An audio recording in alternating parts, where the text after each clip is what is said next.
Assalamualaikum warahmatullahi wabarakatuh. Berikut materi kami yang berjudul mengintegrasikan proses berpikir tingkat tinggi dalam proses pembelajaran HOTS atau Higher Order Thinking Skills. Hakikat keberbakatan dan kreativitas. Bakat adalah kemampuan terhadap sesuatu yang menunjukkan kemampuan di atas rata-rata yang telah ada pada diri kita secara alamiah dan perlu dilatih untuk mencapai hasil yang maksimal. Bakat baru muncul bila ada kesempatan untuk berkembang atau dikembangkan, sehingga mungkin saja seseorang tidak mengetahui dan mengembangkan bakatnya sehingga akan menjadi kemampuan yang laten. Menurut Rogers, Ali dan Astori pada tahun 2005, kreativitas merupakan suatu hasil munculnya hasil-hasil baru ke dalam suatu tindakan. Hasil-hasil baru itu berasal dari sifat-sifat unik individu yang berinteraksi dengan individu lainnya. Kreativitas dapat muncul dalam situasi kebersamaan dan relasi yang bermakna. Definisi kreativitas itu kemudian dikelompokkan kembali dalam 4 kategori, yaitu 1. Person atau pribadi, yang kedua pres atau pendorong, yang ketiga proses, dan yang terakhir adalah produk. Mengekspresikan bakat atau kreativitas adalah sesuatu yang kita lakukan secara alami, dengan mudah dan tanpa pamrih. Sedangkan bakat dalam pengertian bahasa atau dalam pengertian yang umum kita pahami adalah kelebihan atau keunggulan alamiah yang melekat pada diri kita dan menjadi pembeda antara kita dengan orang lain. Pengertian, kriteria, dan peran HOTS. Kemampuan berpikir dasar atau lower order thinking hanya menggunakan kemampuan terbatas pada hal-hal rutin dan bersifat mekanis, misalnya menghafal dan mengulang-ulang informasi yang diberikan sebelumnya. Sementara, kemampuan berpikir tinggi atau higher order thinking merangsang siswa untuk menginterpretasikan, menganalisa, atau bahkan mampu memanipulasi informasi sebelumnya, sehingga tidak monoton. Kemampuan berpikir tinggi atau higher order thinking digunakan apabila seseorang menerima informasi baru dan menyimpannya untuk kemudian digunakan atau disusun kembali untuk keperluan problem solving berdasarkan situasi. Kemampuan berpikir tingkat tinggi adalah berpikir kritis dan berpikir kreatif.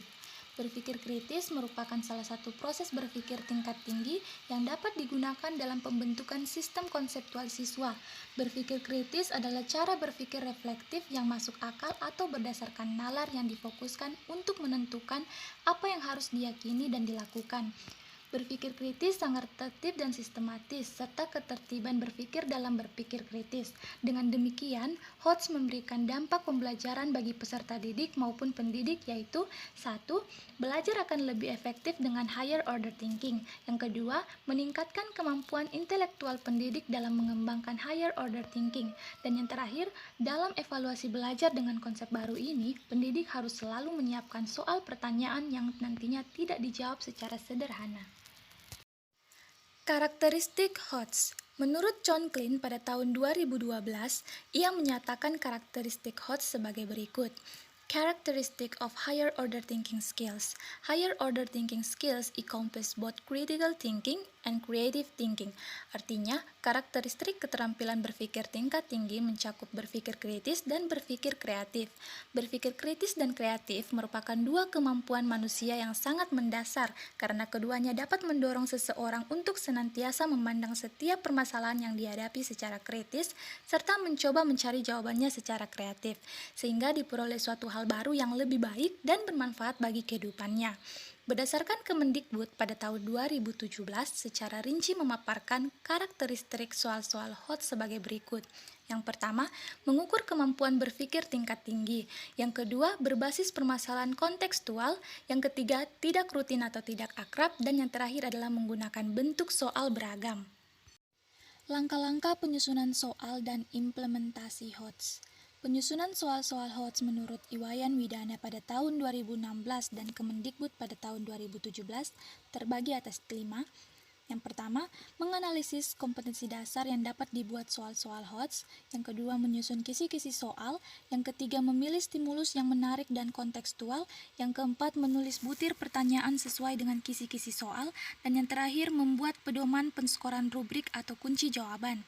Kemudian penyusunan soal-soal HOTS di tingkat satuan pendidik dapat diimplementasikan dalam bentuk kegiatan sebagai berikut.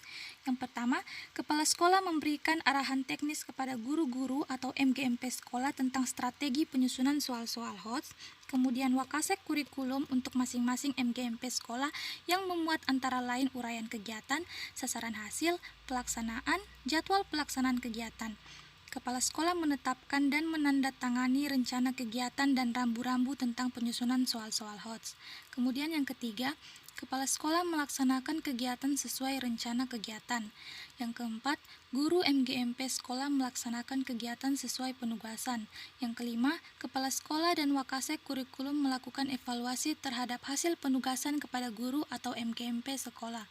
Yang terakhir, kepala sekolah mengadministrasikan hasil kerja penugasan guru atau MGMP sekolah sebagai bukti fisik kegiatan penyusunan soal-soal HOTS. Kelebihan dan kekurangan model taksonomi Bloom. Kekuatan terbesar taksonomi Bloom adalah taksonomi tersebut mengangkat topik yang sangat penting mengenai proses berpikir dan menempatkan sebuah struktur di seputar topik tersebut yang bermanfaat bagi para praktisi. Banyak guru yang memiliki pertanyaan seputar belajar dan mengajar terangsang untuk menghubungkannya dengan berbagai tingkat dari taksonomi yang dibuat oleh Bloom, dan dapat dipastikan menjadi guru-guru tersebut bekerja lebih baik, khususnya dalam mendorong terwujudnya kemampuan berpikir dengan tingkat keteraturan yang lebih tinggi atau berpikir tingkat tinggi, terutama jika dibandingkan dengan para guru lainnya yang tidak memiliki alat bantu apapun. Pada sisi lain pula, siapapun yang pernah bekerja dengan sekelompok pendidik untuk membuat klasifikasi atas sekelompok pertanyaan dan aktivitas belajar mengajar sesuai dengan taksonomi tersebut membuktikan bahwa hanya ada sedikit. Baiklah, itulah tadi materi yang telah kami paparkan. Semoga teman-teman semua mengerti dan memahami apa yang kami sampaikan. Assalamualaikum warahmatullahi wabarakatuh.